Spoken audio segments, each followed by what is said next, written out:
நம்ம குழி பணியாரம் எப்படி பண்ணலான்னு பார்க்க போகிறோம். யூஸ்வலாக இந்த இட்லி மாவில் இட்லி தோசைன்னு பண்ணி போர் அடிக்கும். அதுக்கு பதிலாக நம்ம இந்த மாதிரி குழி பணியாரம் பண்ணால் குழந்தைங்க ரொம்ப விரும்பி சாப்பிடுவாங்க. இதுக்கு தேவையான பொருட்கள் பார்த்துடலாம். 1 கப் இட்லி மாவு எடுத்திருக்கேன். 2 பச்சை மிளகாவை பொடியாக கட் பண்ணி எடுத்துக்கோங்க.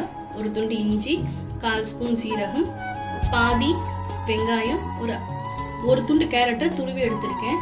கருவேப்பிலை, கொத்தமல்லி, பெருங்காயம், ஆப்பசோடா ஆப்ஷனல் தான், வேணும்னா போட்டுக்கலாம், இல்லைன்னா வேண்டாம். திக்காக இருக்குது, நான் கொஞ்சம் ஜலம் விட்டு கலத்திக்கிறேன். இது கூடவே நம்ம கட் பண்ணி வச்சிருக்க எல்லாத்தையும் சேர்த்துடலாம்.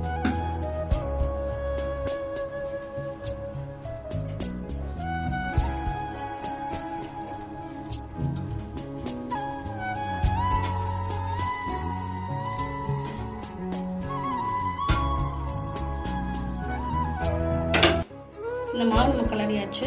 இதில் ஒரு 2 பிஞ்ச் பெருங்காயம் சேர்த்துக்கிறேன். அப்புறம் ஒரு 1/4 ஸ்பூன் ஆப்பசோடா சேர்த்துக்கிறேன். குழி பணியாரம் கடாய் வச்சுட்டு ஸ்டவ் ஆன் பண்ணிக்கலாம். அது கொஞ்சம் சூடான அப்புறமா நம்ம எண்ணெய் விடலாம். நல்லா சூடாயிட்டு இதில் ஒரு குழிலையும் ஒரு ஸ்பூன் எண்ணெய் நம்ம கொஞ்சம் ஒரு முக்கால வந்தால் போதும். ஏன்னா அது நல்லா உப்பி வரும்.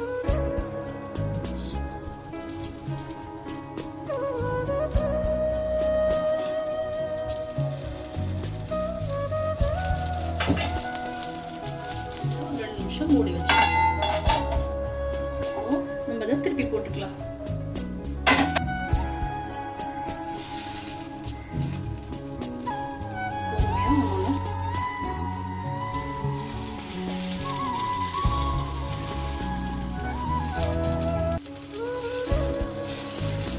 எல்லாத்தையும் திருப்பி போட்டுட்டாச்சு. திருப்பி போட்டு ஒரு 2 நிமிஷம் ஆயிடுத்து. இப்போ நம்ம எடுத்துடலாம்.